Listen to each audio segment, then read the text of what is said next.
بسم اللہ الرحمن الرحیم۔ ایسی خاتون لاکھوں میں ایک ہوتی ہے۔ ایک خاتون جب بھی اپنے شوہر کو پسند کا کھانا لاتی تو شوہر کہتا اچھا ہے لیکن میری ماں اس سے بہتر پکاتی ہے۔ بیوی شوہر کو مسکرا کر دیکھتی اور چلی جاتی۔ جب بھی بیوی اچھا پرفیوم لگاتی تو وہ اس سے کہتا ہے کمال ہے، میری ماں کی خوشبو کی طرح ہے۔ وہ مسکرا کر رہ جاتی اور اس طرح اس خاتون نے ساری زندگی ایسے ہی الفاظ سن سن کر گزاری۔ ماں کرتی ہے، ماں کہتی ہے، ماں کا پرفیوم، ماں کا کھانا پکانا وغیرہ وغیرہ۔ بیوی ہر بار مسکرا کر رہ جاتی۔ شادی کے 27 سال بعد ان کی والدہ کا انتقال ہو گیا۔ والدہ کی تدفین کے بعد شوہر اکیلا بیٹھا تھا۔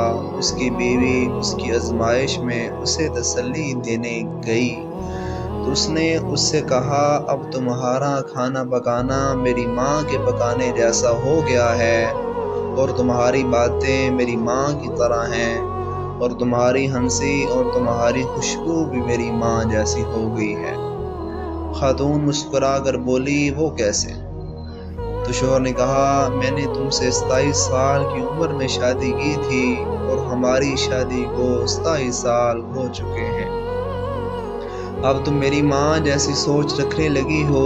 بیوی کہنے لگی آپ ریاضی کے پروفیسر ہیں پھر بھی آپ کا حساب غلط ہے۔ شوہر نے کہا وہ کیسے؟ بیوی کہنے لگی میں جب تک زندہ ہوں آپ کی ماں کے برابر نہیں بن سکتی۔ ان کے 54 سال دینا میرے 27 سال کے برابر نہیں ہو سکتے، اور جس کے قدموں کے نیچے جنت ہے میں ان کے برابر نہیں ہو سکتی۔ خاوند فرط جذبات سے رو پڑا اور کہنے لگا کیا تمہیں کبھی میری ماں سے تشبیہ دینے کی تکرار سے پریشانی نہیں ہوئی؟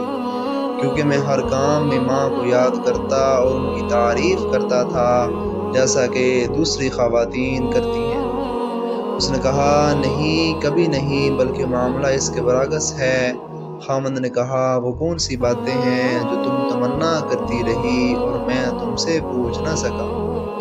بیوی نے کہا جب بھی آپ اپنی ماں کی بات کرتے اور میرا موازنہ ان سے کرتے تھے تو میں کہتی اے اللہ میرے بیٹے کے دل میں میری محبت ویسے ہی ڈال دے جس طرح تو نے اس کی دادی کی محبت اس کے باپ کے دل میں ڈالی، کیونکہ آپ اپنی والدہ سے محبت تمام حدوں سے بڑھ کر تھے، اور میں بھی یہی چاہتی تھی ہوں کہ میرا بیٹا بھی مجھ سے ویسے ہی محبت کرے جیسی آپ اپنی والدہ سے کرتے ہیں۔ میرے سرتاج مجھے آپ پر فخر ہوتا تھا کیونکہ آپ کا بیٹا آپ پر ہی جائے گا۔ اے اللہ ہمیں والدین کی رضا حاصل کرنے والوں میں شامل فرما۔ اگر آج کی بہو یہ اگر سوچ لے تو بڑھاپے میں پرسکون رہے گی۔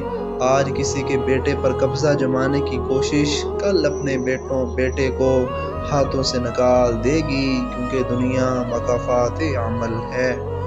اللہ تعالی ہم سب کو عمل کرنے کی توفیق عطا فرمائے۔